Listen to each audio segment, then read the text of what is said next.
Hello everyone, आप सभी का अर्जुना क्लासेस में स्वागत है। आज अर्जुना डिजिटल प्लेटफॉर्म में जो एसीएफ के बैचेस चल रहे हैं, आज पूरी टीम आपके सामने प्रस्तुत है। हम एक सामूहिक परिचर्चा में शामिल हुए हैं जिसमें एसीएफ के सेकेंड पेपर में जो आपके साइंस के सब्जेक्ट हैं उस विषयों के पाठ्यक्रम तैयारी हम कैसे करें, एग्ज़ाम में कैसे क्वेश्चन आ सकते हैं, इन सभी पहलुओं को लेकर के आज पूरी हमारी अर्जुना की एसीएफ टीम जो है अपने अपने सब्जेक्ट को लेकर के आपका मार्गदर्शन करेगी। तो मैं सबसे पहले अपने टीम का परिचय कराता हूं। सबसे पहले हमारी जो नारी शक्ति हैं, स्त्री शक्ति के रूप में स्निग्धा मैडम, ये बायोलॉजी सब्जेक्ट ले रही हैं हमारे एसीएफ के क्लासेस में और विगत अगर मैं देखूं 15 साल से ये आपके एज ए एडॉक लेक्चरर के रूप में आपके बायो सब्जेक्ट को कॉलेजेस में पढ़ा रही है। यादव सर जो आपके फिजिक्स के टीचर रहेंगे और जो बच्चे 2016-17 में एसीएफ में सेलेक्ट हुए होंगे उनमें से बहुत कुछ जानते भी होंगे यादव सर को, क्योंकि इनका फिजिक्स में जो कमांड है ये अपने आप में अल्टीमेट है। उसके बाद में हमारे टीम के सबसे युवा से आपसे परिचय कराना चाहूँगा, ये अमित सर है जो आपके एग्रीकल्चर और फॉरेस्ट्री के सब्जेक्ट को लेकर के अपना एक रिप्रेजेंट करेंगे। और मैं आपको ये बताना चाहूँगा कि एग्रीकल्चर में इनका पूरा एजुकेशनल आपका कैरियर रहा।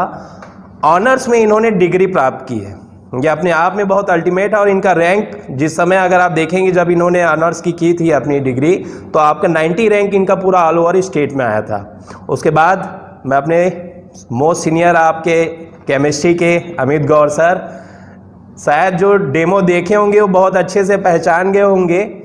तो ये केमिस्ट्री को इतने आपके जो डेप्थ के सब्जेक्ट हैं अपने पढ़ाने के एक बहुत अच्छे ह्यूमर से जो अपना रिप्रेजेंट देते हैं, ये अपने आप में बहुत काबिले तारीफ़ है। लेकिन इसके पीछे मैं आपको इनकी एक बहुत बड़ी ख़ास बात बता दूं, इन्होंने एमएससी डबल सब्जेक्ट यानी कि आपके मैथ्स और केमिस्ट्री, ये अपने आप में बहुत बड़ी कठिन चुनौती होती है स्कॉलर के लिए, और वो आपके गौर सर के पास वो उपलब्धि प्राप्त है। तो मैं अब एक एक करके सभी टीचरों से आग्रह करूँगा कि अपने सब्जेक्ट को लेकर के रिप्रेजेंट करें कि हम इस एसीएफ में अगर आप इस सब्जेक्ट को पढ़ रहे हैं तो पढ़ने के दौरान आपको किन किन चीज़ों का ध्यान रखना है, आपके इस सब्जेक्ट के जो मांग है, डिमांड है एग्ज़ाम के लिए कि कैसे क्वेश्चन जहां से जनरेट होंगे, उन सभी के बारे में आपको आग्रह करेंगे। और यही आज हमारे ग्रुप डिस्कशन का सामूहिक परिचर्चा का अपना उद्देश्य भी है कि हम उन बच्चों तक पहुँच पाए जो बच्चे अभी भी इस लॉकडाउन में किसी भी आपके एक स्थानिक किसी एक्टिविटी से नहीं जुड़ पाए हैं, तो उनके लिए बहुत हेल्पफुल रहेगा। तो मैं सबसे पहले अमित सर से मैं करूंगा आग्रह कि वो अपने एग्रीकल्चर और फॉरेस्ट्री के सब्जेक्ट को लेकर के आप अपना एक व्यू दें आपको। अर्जुना कोचिंग क्लासेस बिलासपुर में मैं अमित प्रधान आप सभी का स्वागत करता हूं। जैसा कि आप सभी को पता होगा कि एसीएफ 2020 जो कि पोस्ट आया है 178, उसमें दो नए सब्जेक्ट्स जोड़े गए हैं। एक है आपका एग्रीकल्चर और एक है आपका फॉरेस्ट्री। जैसा कि यहाँ बहुत सारे स्टूडेंट्स होंगे जो कि नॉन एग्रीकल्चरल और नॉन फॉरेस्ट्री स्ट्रीम से होंगे, और जैसे ही आप इस सिलेबस को देखेंगे आपको एक बहुत पहाड़ सा दिखेगा। स्पेशली एग्रीकल्चर की तो इतनी बड़ी सिलेबस दी गई है जो कि 2 महीने की अवधि में पूरा कर पाना बहुत ही डिफिकल्ट टास्क है। साथ ही साथ आप फॉरेस्ट्री का भी सिलेबस देखिएगा, भले वो सिलेबस छोटा दिख रहा है पर उसके लिए जो बुक्स आती हैं वो बुक्स को आप देख लीजिए, या आप उसके सिलेबस को बहुत डीपली जाके देखेंगे तो वो ऑलमोस्ट बहुत बड़ी सिलेबस है। और इन दोनों सिलेबस को इस छोटे ड्यूरेशन में कंप्लीट करना बहुत मुश्किल है। पर एक चीज़ याद रखिएगा, नामुमकिन नहीं है। मुश्किल है, नामुमकिन नहीं है, तो इसको आसान कैसे बनाया जाए, क्या स्ट्रेटेजी आप अपनाएंगे कि ये जो डिफ़िकल्ट टास्क है ये इजी हो जाए। तो अब देखिए, आप नॉन एग्रीकल्चर हैं तो आपको ये चीज़ें थोड़ी समझ नहीं आएंगी। मैंने इन चीज़ों को 4 साल पढ़ा है, मैंने इन चीज़ों के बीच में अपना टाइम गुजारा है, तो मुझे पता है कि ये कौन सा ऐसा टॉपिक है या कौन सा ऐसा चैप्टर है जहाँ से most of the number question आपके कवर होते हैं। और अगर आप ध्यान देंगे तो ये सिलेबस यूपीएससी से उठाया गया है, ठीक है। तो मतलब ऑब्वियस सी बात है, क्वेश्चंस भी कुछ ना कुछ यूपीएससी से फॉलो करेंगे। तो एग्रीकल्चर की अगर मैं बात करूं बहुत बड़ा सिलेबस है। इसमें आपका एग्रोनॉमी है, क्रॉप प्रोडक्शन है, हॉर्टिकल्चर है, जेनेटिक्स है, एग्रीकल्चर इकोनॉमिक्स है, एग्रीकल्चर एक्सटेंशंस हैं, एंटेमोलॉजी। आधे लोगों को तो शायद ये समझ भी नहीं आ रहा होगा कि सब सब्जेक्ट्स हैं क्या। तो ये अलग अलग क्राइटेरिया हैं, अलग अलग ब्रांच हैं एग्रीकल्चर के। तो अब आपको करना क्या है, ठीक है। बीइंग अ स्टूडेंट अगर मैं आपकी जगह होता, क्योंकि मेरा जो बैकग्राउंड है, मैंने 12th में मैथ्स लिया है, उसके बाद मैं आया एग्रीकल्चर में, तो ये टास्क मेरे लिए भी डिफिकल्ट था। बहुत सारे स्टूडेंट होंगे, क्योंकि एसीएफ में मोस्ट ऑफ द स्टूडेंट जो होंगे वो फिजिक्स, केमिस्ट्री और बायोलॉजी से हैं।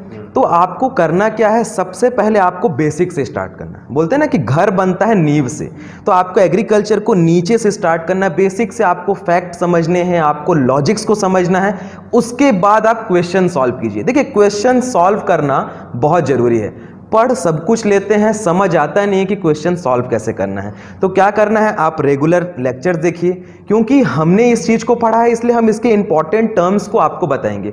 अब आपने पढ़ लिया, समझ लिया, अब क्या करना है, आपको क्वेश्चन सॉल्व करना है। उसके लिए हमारी टेस्ट सीरीज है।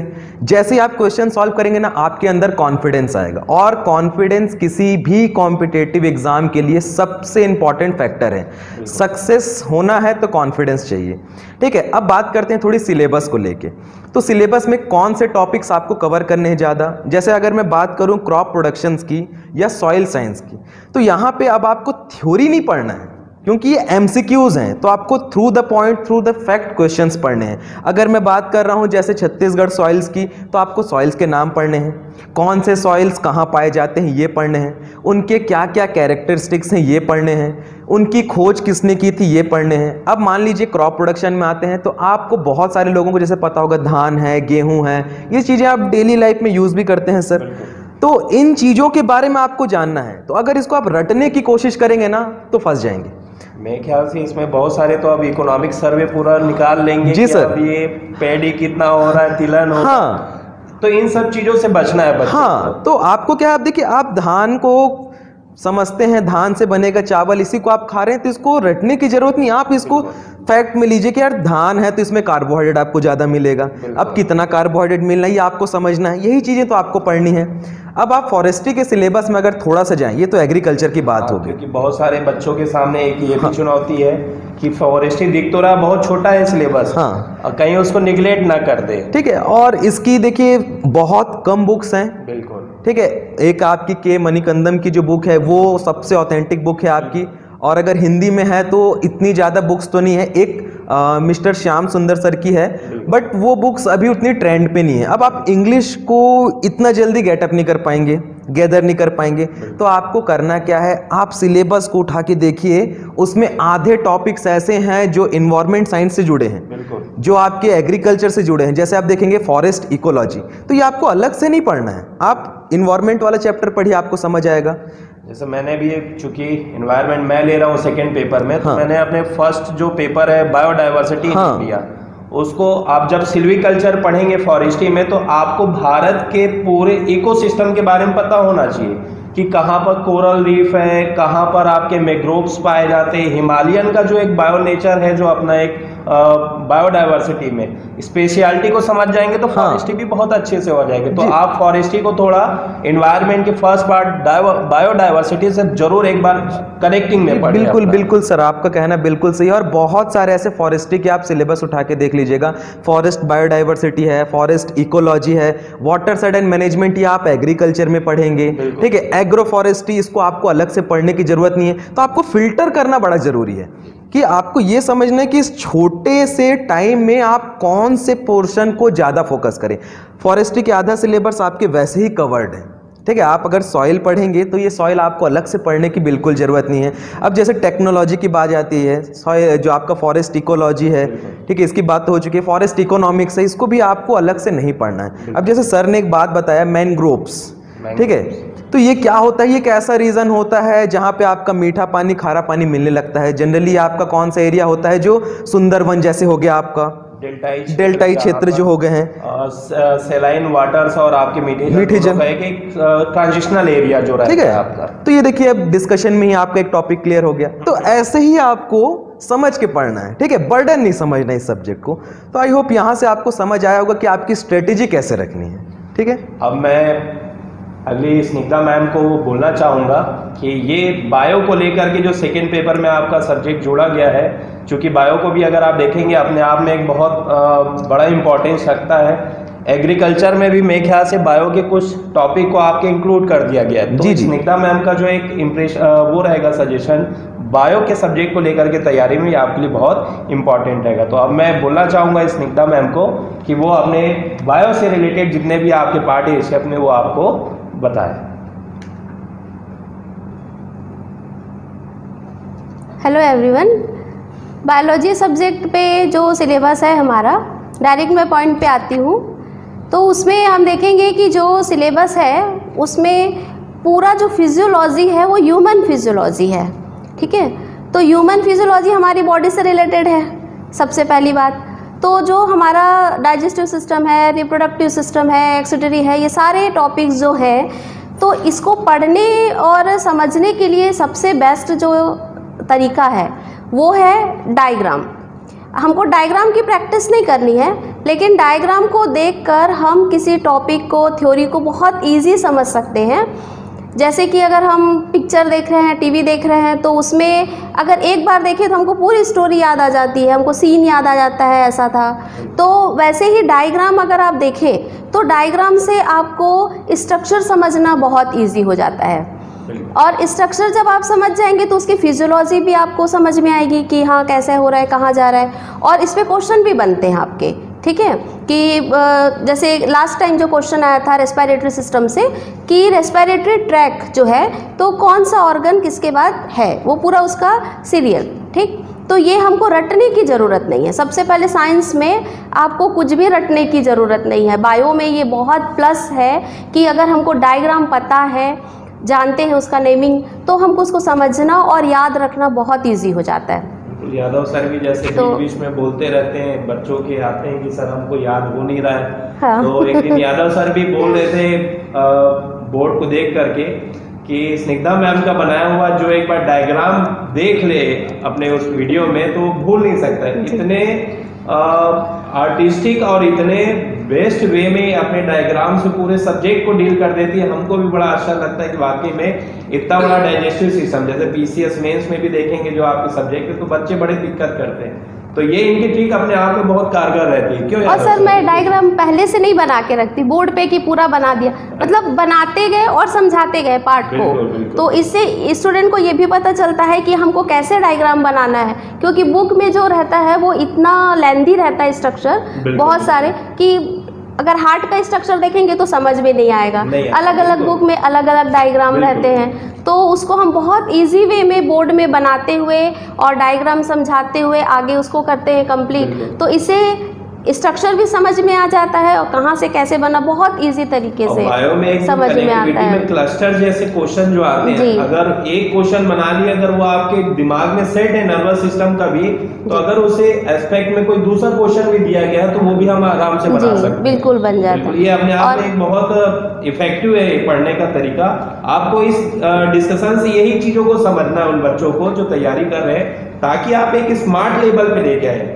आप देखिए ग्रुप डी, रेलवे, इन सब की पोस्ट की तैयारी नहीं कर रहे, मैं ठीक बोल रहा हूँ नहीं गौर सर? आप एक एशियप लेवल पे बहुत अच्छे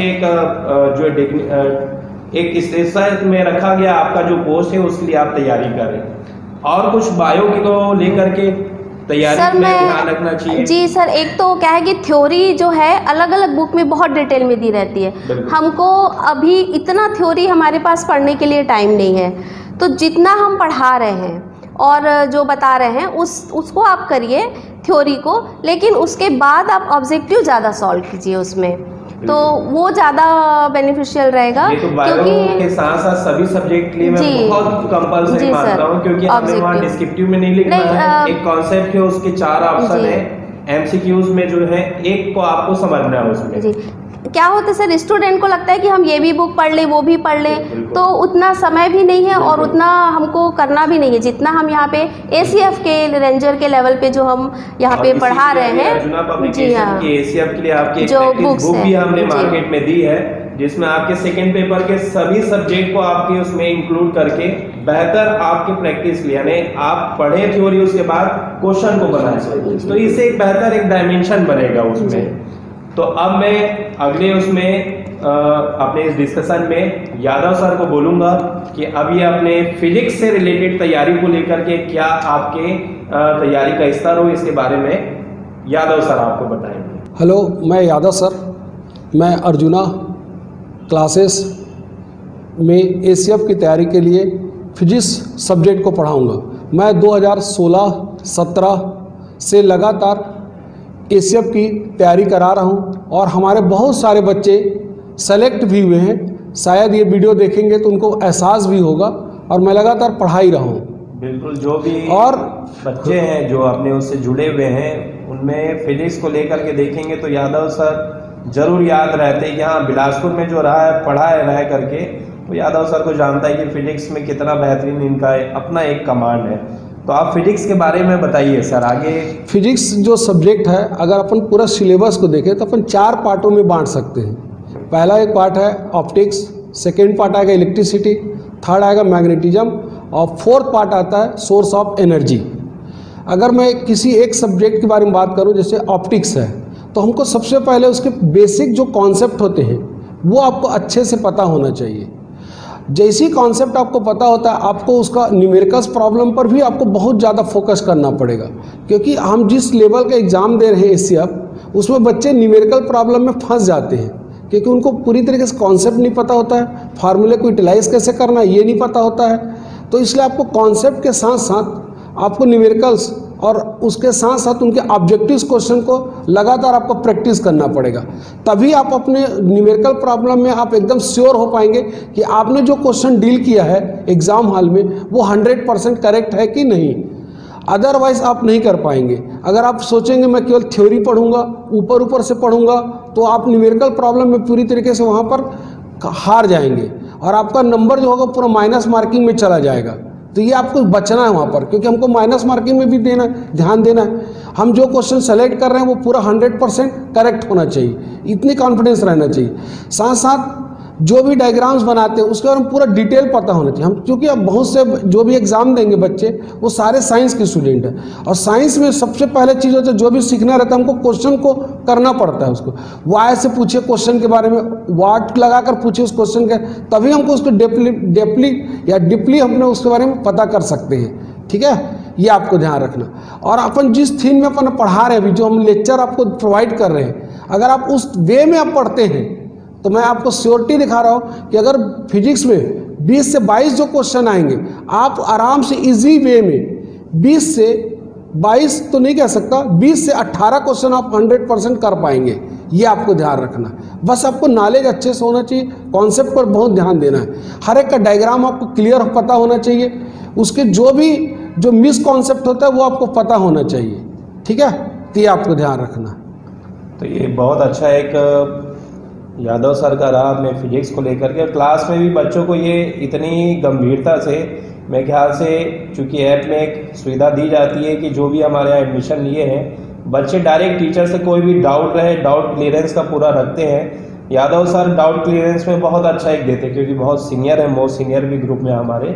तो एक जैसे पिता अपने पुत्र को समझाता है कि बेटा कहाँ क्या गलती होती, इनका अपना एक रहता है उसका वे, ये बहुत अच्छा रहता है अपने आप में। अब मैं अपने टीम में सबसे मोस्ट मैं कह सकता हूँ कि एक चर्चा का जो एक हमारे अभी ऑनलाइन डिजिटल प्लेटफॉर्म में जो इतने गजब के ह्यूमर से, जो इतने मैं बहुत टिपिकल मानता हूँ, मैं केमिस्ट्री में जो मेडिकल का भी रहा सर मैं उस समय भी, तो मैं ऑर्गेनिक के ही आपके इसमें पेश में फंस जाता था।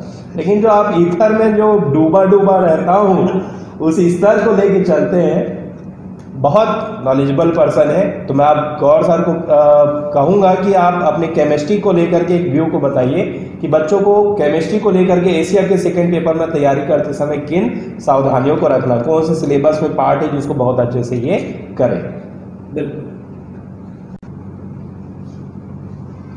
धन्यवाद, आपने मुझे मौका दिया ये बोलने के लिए, मैं आभारी हूँ। अर्जुना क्लासेस जहाँ पर एसीएफ के लिए आपको सीनियर फैकल्टी उपलब्ध कराए गए। और अब आगे की बात, केमिस्ट्री की तैयारी किस ढंग से क्या करें, ये मुझे मौका मिला तो मैं एक चीज़ कहना चाहूँगा स्टूडेंट से, अगर आप लड़ाई लड़ने जा रहे हैं तो हर प्रकार के अस्त्र शस्त्र आपके पास होने चाहिए। बिल्कुल। अगर आप केमिस्ट्री की बातें करें, जो कि फिजिकल यानी कि भौतिक रसायन, इनऑर्गेनिक केमिस्ट्री, अकार्बनिक रसायन, कार्बनिक रसायन, सबका संविलयन कर दिया गया है। समझिए, 3 चीज़ें एक साथ अलग अलग हमें रखना है। तो हथियार भी अलग अलग होने चाहिए। ठीक, कहीं आपको न्यूमेरिकल सॉल्व करना पड़ रहा है, कहीं आपको डायरेक्ट रटना पड़ रहा है इनऑर्गेनिक, कहीं ऑर्गेनिक जैसा सब्जेक्ट आ गया जिसके बारे में हमें और छोर पता नहीं है। आप में से काफ़ी स्टूडेंट का ये थोड़ा समय हो गया है कि वो चीज़ों को केमिस्ट्री छूटी हुई है बहुत से लोगों के लिए।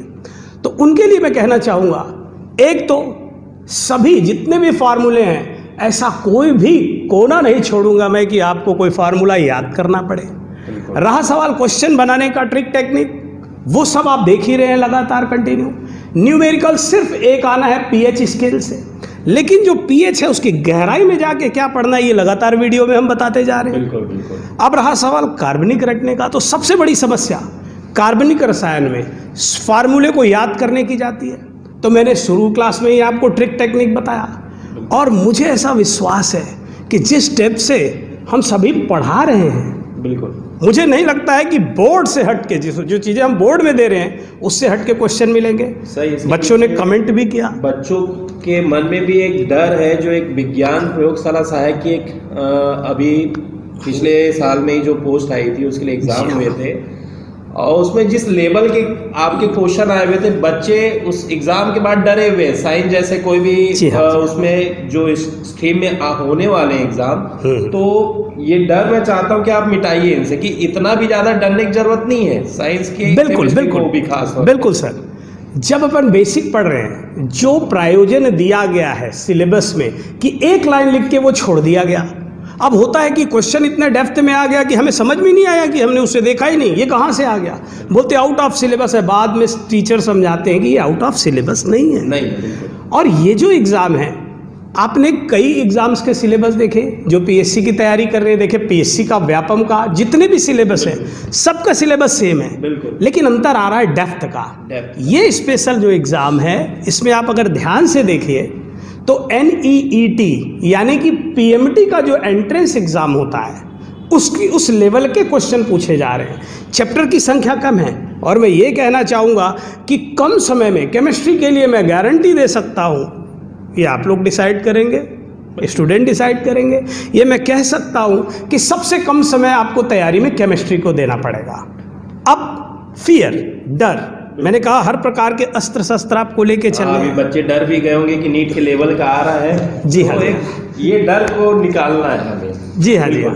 तो आपने जितने भी पुराने भी वीडियो देखे होंगे, और जो अभी नए देख रहे हैं, आप ट्रिक टेक्निक देखिए, चीज़ें एक एक चीज़ बताई जा रही है। अगर सब सीनियर मोस्ट टीचर्स आपके सामने हैं, वो जो भी बता रहे हैं वो एक एक लाइन सिलेबस का आपको क्लियर समझा रहे हैं। वीडियो इतना देखिए कि वीडियो घिस जाना चाहिए आपको। मेरा ख्याल है कि अलग से कोई बुक की तैयारी नहीं देखनी पड़ेगी, कोई सिलेबस, कोई कंटेंट नहीं देखना पड़ेगा। सर, अपने हर एक टॉपिक के बाद फिर एग्जाम में आने वाले जो क्वेश्चन है, पॉसिबिलिटी है, उस कॉन्सेप्ट को वहां से निकाल कर भी आपके बच्चों को अभी बता भी रहे हैं। ये मेरे ख्याल से बहुत अच्छा रहेगा बच्चों के लिए, केमिस्ट्री के लिए तो बहुत जरूरी है। जी हाँ सर। टीचर कोई भी अपना डील कर रहा है सब्जेक्ट, तो भाई वो पढ़ा दिए, फिर उसमें चूंकि ये वनडे एग्जाम है, MCQs में आपके प्रश्न आएंगे, डिस्क्रिप्टिव नहीं है, उनको पता होना चाहिए कि भाई ये जो मैं पढ़ा हूँ, जो भी बॉन्ड का, हाइड्रोजन का, या फिर किसी का भी ईस्टर या बहुलक का पढ़ा हूँ अगर, तो वहां से प्रश्न कैसे बनेंगे। और ये गौर सर बहुत अच्छे से अभी क्लास में कर भी रहे, मैं देखा भी कई लेक्चर्स में आपके। जी हाँ, जी हाँ। आपने बच्चों ने कमेंट भी किया है जो पढ़ रहे हैं कि ये वाला क्वेश्चन आया है। मैं बोर्ड में बहुत सारे एग्जाम्पल लिख दिया,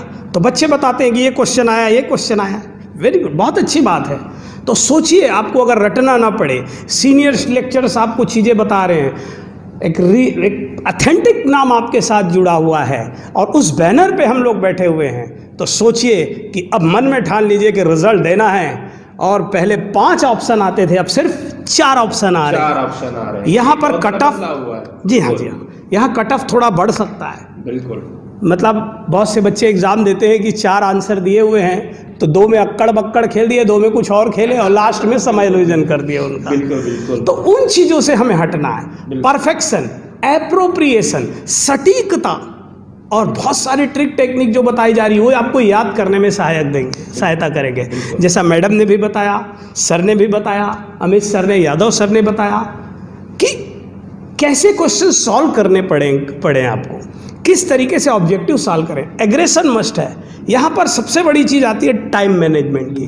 अगर आपने, बिल्कुल सर, टाइम मैनेजमेंट अपन जानते हैं कि अगर आपने समय खोया, जैसे न्यूमेरिकल में आपने ज़्यादा समय आपको लग गए, तो समझिए कि आपके 2-3 क्वेश्चन छूट रहे हैं और आप दौड़ से बहुत दूर चले जा रहे हैं। तो हमें दौड़ में बने रहने के लिए एग्रेशन भी जरूरी है।